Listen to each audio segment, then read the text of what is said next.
Hello parents, Grace here with Amazing Parenting. We are continuing our series on parenting and domestic abuse. This is our second and last part of this series. I'll be right. Okay, if you're new to my channel, please go ahead and subscribe. Tick the notification bell to all. That way you'll receive all the new videos that are coming up.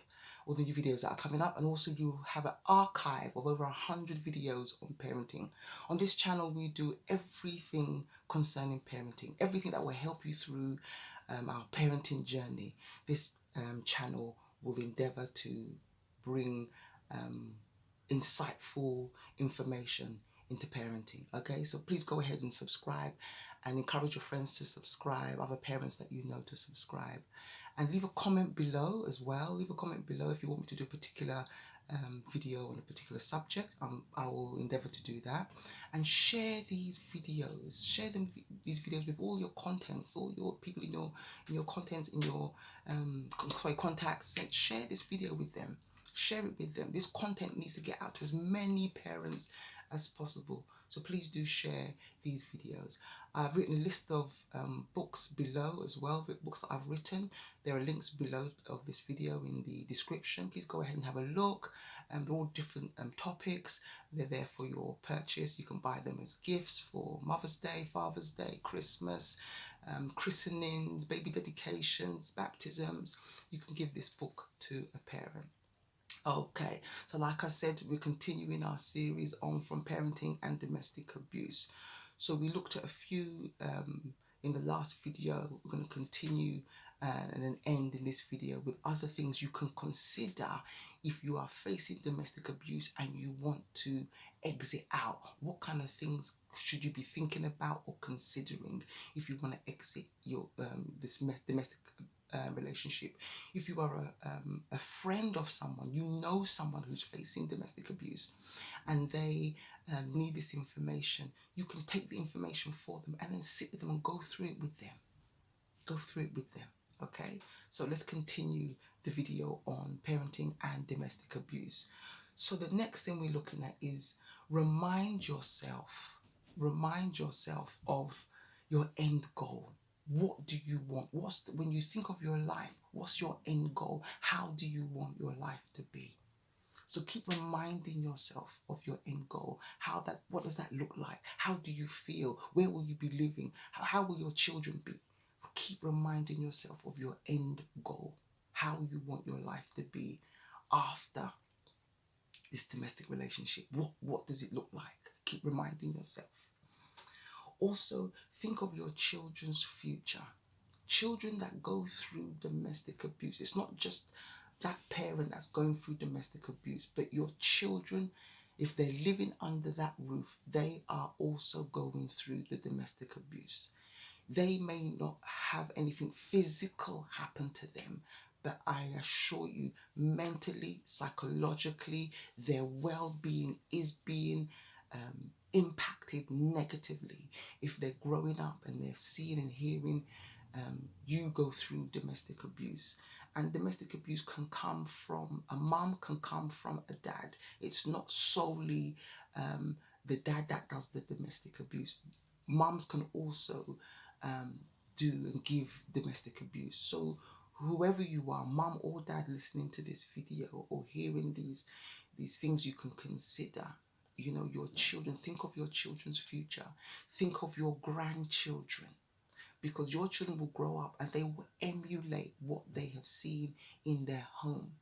Many a time children grow up and they want to do the opposite of what they've seen in their home, which is great if they've grown up in a domestic environment. Children grow up and they don't want that kind of lifestyle. But a lot of the time when they're faced with anger and frustration and annoyance, they remember, oh, my dad hit my mom hit my dad, so that's what I'm going to do. So think of your children's future and how this domestic abuse is impacting them negatively. Think of how their schoolwork is being impacted. Think about how their friendship groups are being impacted. Think about how their well-being is being impacted because of domestic abuse that's going in the home. And like I said in the previous video, domestic abuse isn't necessarily physical. That's why I'm calling it domestic abuse and not domestic violence, because not all abuse is violent. You could be abused financially, you could be abused emotionally, you can be abused psychologically, you can be abused sexually. There's so many different ways for you to be abused, for a person to be abused. So whatever the abuse looks like, if it's impacting you negatively on a consistent basis, it's abuse. And something has to be done about it. And I started the first video by saying you have to tell someone, and I'll repeat it again in this video. You have to break the silence. That's the strength of what holds the domestic abuse, is that you're keeping it secret. So tell someone about the abuse, okay? So the next one we're looking at is you are not to blame. You know, your perpetrator or your abuser may say, oh, it's because of you. You're the reason why I get angry. You're the reason why I hit you. You're the reason why. It is not your fault. This other person is choosing to abuse you. They are choosing to hit you. There are so many things they can do other than abuse you. If we all hit someone, if we all abuse someone when we got angry or frustrated, every home would have domestic abuse. So there are other things that person can do than abuse you. So don't take the blame. Don't sit and think, yeah, maybe because if I didn't do this, then maybe, that person wouldn't do that. No, you are not to blame. They are choosing. They have a choice to treat you the way they are. They are choosing to treat you the way they are. Okay, so you are not to blame. And I always tell parents and people only treat you the way you allow them to treat you. Now you might be saying, but I don't allow them to treat me like this. So okay, then what are you doing to ensure they don't do it to you anymore? Okay, so you are not to blame. Get that. Now, if you've been blaming yourself for the abuse that you're going through, let me tell you that you are not to blame. You are not to blame. The other person, your perpetrator, is choosing to treat you negatively. Okay? And lastly, if you're married, you might be thinking, oh, I don't want to get divorced. Oh my God, I don't want a divorce. There's two trains of thought to this. Domestic abuse doesn't have to end in divorce, but you have to get out so you're in an environment where you're safe. The other person needs to go for counseling or for whatever help that they need to get them to a point where they can feel that they don't have to abuse somebody to get to where they need to get to. Okay? You may think, well, I want to stay with this person because of the children. Again, think of what this is doing to the children. You want to stay married because you don't want to have a broken home. Think about what this is doing to the children negatively if you stay in this abusive relationship. So don't think you have to get a divorce. You have to immediately leave the house and file divorce. That doesn't have to happen immediately. It doesn't have to happen at all. Because people can change. People can change. Your perpetrator can change. And I wrote a book on domestic abuse and in parenting, and you can see the link below.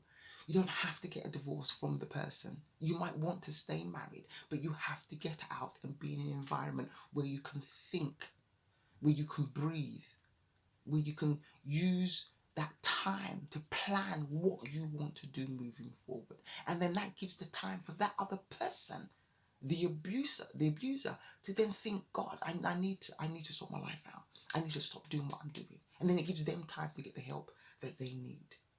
So divorce doesn't have to be on the table immediately, but you have to get to a place of safety. You and your child, you and your children have to get to a place of safety so you can sit and think about what you need to do, and you can gather the support and the counsel around you to help you decide the way forward. Okay? So that concludes our two-part series of parenting and domestic abuse. I hope that's helped. So remember, all parents can be great parents. It's a journey, and we will get